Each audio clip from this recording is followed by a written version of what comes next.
the window listening very attentively, used to yell, "Pay attention," which meant put your eyes on mine. Not a lot of auditory teachers in our culture, right? Now, so at the point where I'm watching her, my pupils are actually dilated. I'm watching him. But if I look away, there's a tendency for her to stop talking. So I'm looking at her, but I'm watching her peripheral vision.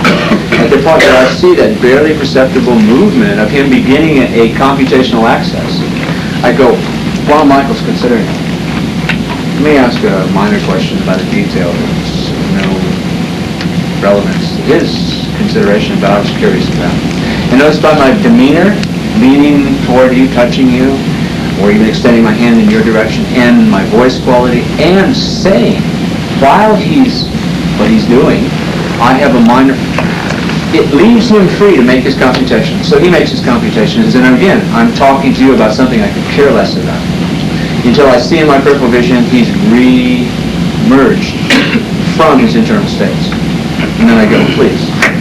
And the next time it happens, I go, And the next time.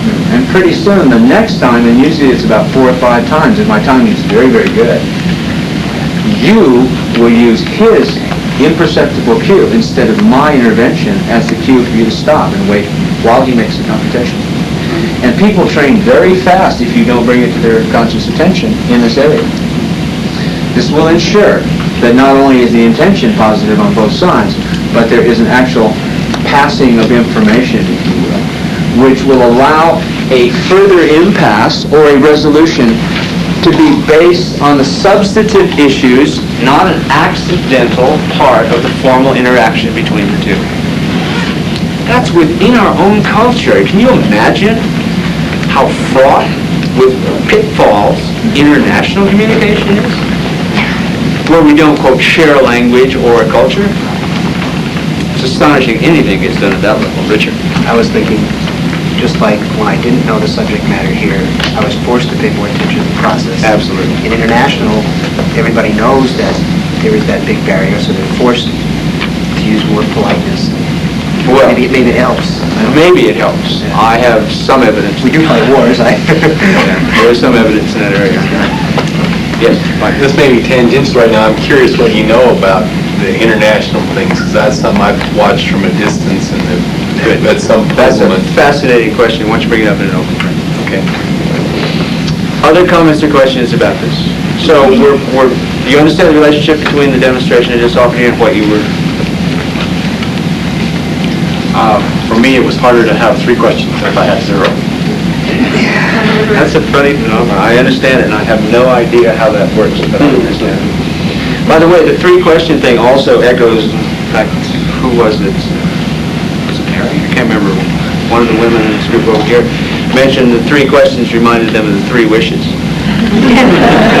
And that was the one fable in my childhood, my parents reading to me, that always made me crazy. I kept going, that dummy, he's going to blow it. I know. And it very much reminds me of a lot of situations I've been in as a business consultant, as well as a consultant to therapists, in terms of training therapists and educators. And that is, it is rare for the person to be so integrated consciously and unconsciously for their questions to reflect anything but the kind of nonsense that takes place in those fables. I have never ever done a contract in a business where delivering just what they wanted was adequate. Delivering what they need is the real job a consultant has. Whether they know they want it or not is irrelevant. You've got to make an assessment and act on the basis of your own perceptions if you're going to be effective in the area of consulting. Another interesting thing happened, a couple of interesting things I want to point out. Let me use Chuck as an example. Chuck found himself succeeding by making a really interesting mistake. I want to point it out as a mistake that you can put in your repertoire. The mistake was that as he first heard, Chuck, who were you working with? Don. Right, Don. So Don was offering him some information. And Chuck, at the time he got the information, tried, as is typical in our culture, not to act effectively as a communicator, but to understand. To understand, as we've just discussed, means to hook up her words with his internal representations. Notice, even if he's successful at doing that, that means nothing about her representations. You know, there's a metaphor among the Plains Indians of the medicine wheel. And if I now take an arrow And I drop this arrow right in the center of this medicine circle right here. And now we go around, and you, Carolyn, and then Bill, and blah, blah, blah, around the circle, describe what we see. We all have a description that is different to some degree because our perceptual positions around the circle are different. If we now put something like courage, a nominalization like integrity, in the center, and now we begin a discussion, the variations in the descriptions will be phenomenal. There will be more than one description per person, minimum. Because we could talk about the parts of each individual, which parts are talking at that point in time. Anytime there are non-sensory verbal description being offered to you and you attempt to understand, you get yourself into a funny fix, as Chuck noticed himself with Don. In his attempt to understand with good intentions, he had to break contact with Don in the same way we were talking about just here. When he broke contact, he lost rapport because he had to go internal to try and hook up these words with some internal representations. He lost rapport with her because he obviously wasn't there. Nobody home. During the period that he lost rapport, she reached the decision. She watched him for a moment and then reached the decision, well, I'm going to have to do this myself. And clarified by her own internal manipulations, came up with a visual representation of the target, the objective that she actually was trying to formulate by offering him these words. He was smart enough to notice that when he came back, if memory serves. But let me talk about that. My instructions to Chuck was, hey, you just stumbled upon something that would be useful in your repertoire. Many, many times I played the know-nothing game, or I'm confused, as a way of forcing a refinement of the representation over there. But rather than actually dropping out, my suggestion to Chuck was to practice looking and sounding authentically like he was dropping out. So if I'm consulting for Richard and he offers another information, I go, wait, let me make sure I understand this. And now I go into some set of processing cues which are quite definitive. I'm signaling him I'm not available, so there's no discomfort on his part. There wasn't on Don's either, but there usually is if there's no definitive signal offered about this. They don't quite know what to do while you're gone. What I'm actually doing is watching in my peripheral vision like a hawk until I see him break contact with me and go internal and start to muse himself. Then I can even sneak a glance if I'm interested.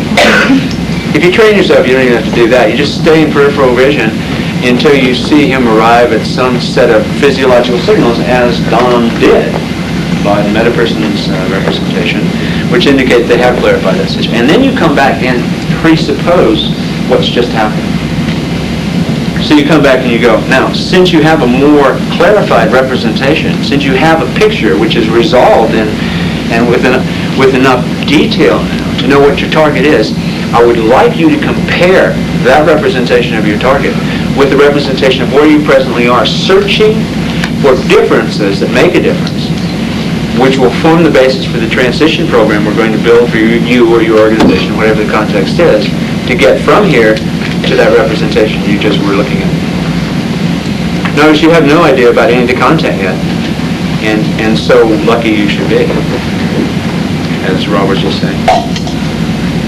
It is so much easier.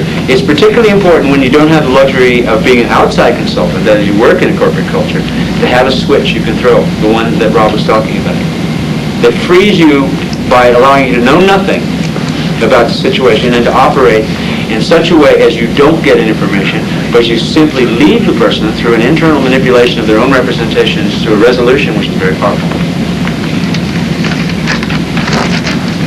I would love it if you tell a story about that impotent client you worked with years ago. I think it's appropriate. I can't bring it up anymore.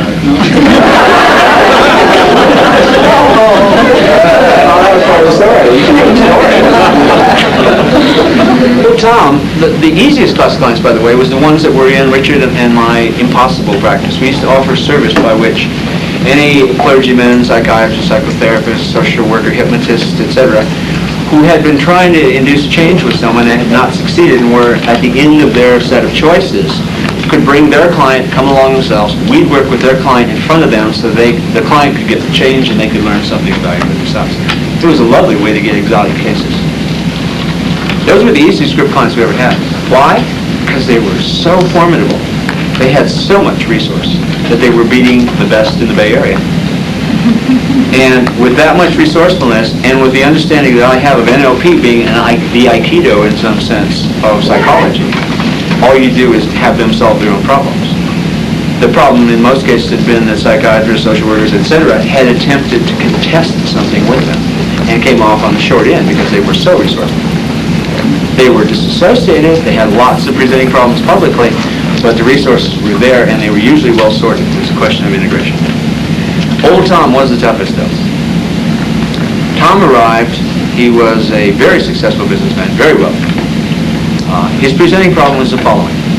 He had been brought up in a very, very strict fundamentalist religious background where the word sex was not spoken often and it referred only, that is proper sex, within the bounds of a marriage which was sanctified by the state as well as by the church, was limited to genital sex.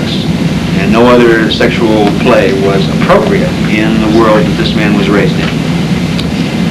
He had a long and lovely, although childless, marriage with a woman who was from a similar background, who had the same beliefs. About 3-4 years before her death, she contracted cancer of the cervix. This made sexual intercourse impossible without extreme pain, and therefore they abstained from sexual intercourse. Within their world model, they had no other ways of enjoying themselves sexually or sensually. And so with this, him wishing to take the pressure off his wife and off himself in terms of the physiology of the situation, did one of the most powerful pieces of self-hypnosis I've ever run across.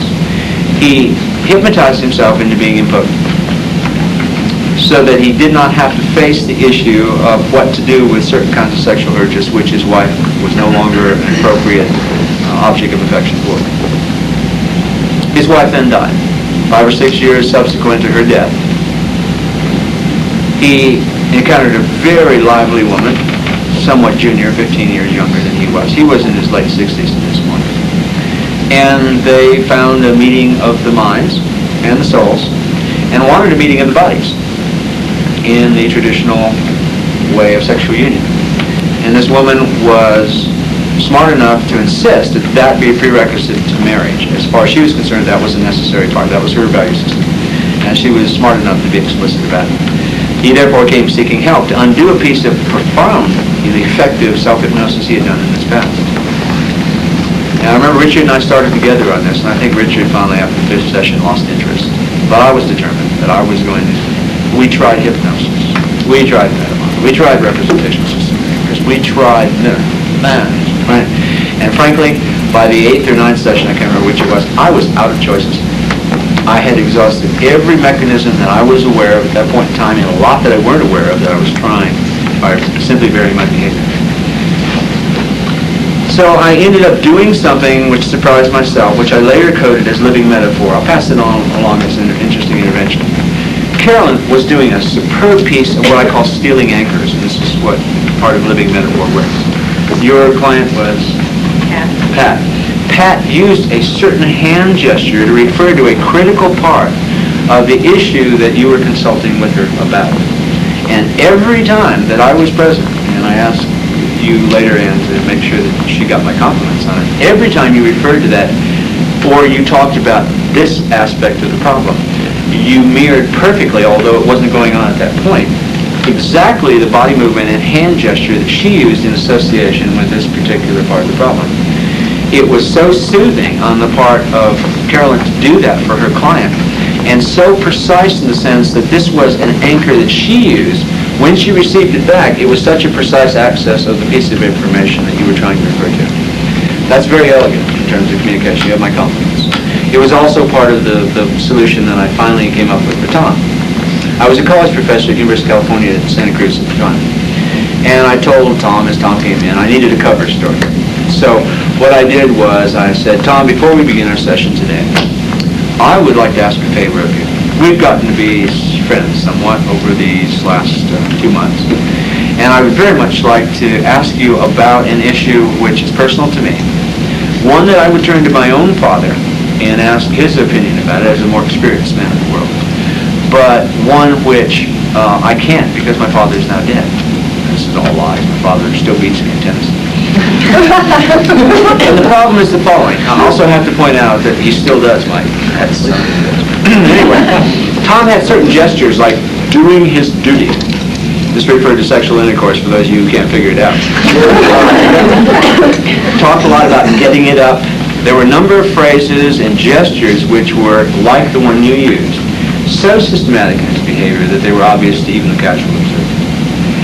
What I did was I told him that he paused for a moment and said, well, I'm not sure I can help. I said, look, you're a successful man in the world. I need some advice from a more experienced man. Would you serve in that capacity? He was then gracious and said, sure. So I said, look, I'm a college professor at UC. I teach linguistics. I've been classified as being perhaps the top syntactician in the country at the moment. So I've done it before, and I know how to do it from my past performance. And yet, when I get in front of a class, get up in front of the class, something happens. So by using the same set of gestures, by using the same terminology, which was hooked up to the sexual performance that he was trying to recover, I essentially presented him with a metaphor from my life, which was fictitious, but isomorphic with the situation in his life. At the end of this heart-rending representation by me, asking for his help as an older, more experienced man, he thought for a while, and then he tried to convince me that I should see a psychiatrist. I managed to avoid that particular response and distracted him, and finally he began to talk to me after thinking seriously about my problem for some period of time. And as he began to talk to me, you could see and hear him offer a piece of counsel. Remember, we were just talking about advice a few hours ago? He would offer me a piece of advice and then pause, almost in mid-sentence at most points, as if hearing himself say it, go into a profound altered state, re-emerge within 2 to 3 minutes after a confirmation that he had just processed his own instructions, and went through this elegant sequence of offering me advice, hearing it himself, processing it by going into altered state, coming back. The problem was perfectly solved by the end of that session. Confirmation of it arrived by a joyous phone call early the next morning that they had succeeded at the task that they had set for themselves. It's a really elegant example of how you can learn so very, very much from anybody else's unconscious mind. Most of my friends are other people's unconscious minds. The source, the richest source of information about human functioning in my life has been not Milton Erickson, who was the single most important source for me, but the unconscious functioning of other people. You deserve to develop formats for yourself which allow you to arrange the context in such a way that you are instructed by other people's unconscious minds in what are appropriate maneuvers, which are ecological for them, and original because it comes directly out of the source, which is going to use the information you're going to feed back. If you don't know, for example, about the format called pseudo-orientation into the future, somebody should ask me about it, or you should look it up in Erickson's work, because it's one of the most powerful devices to get that class of information and then turn around and use it very powerfully.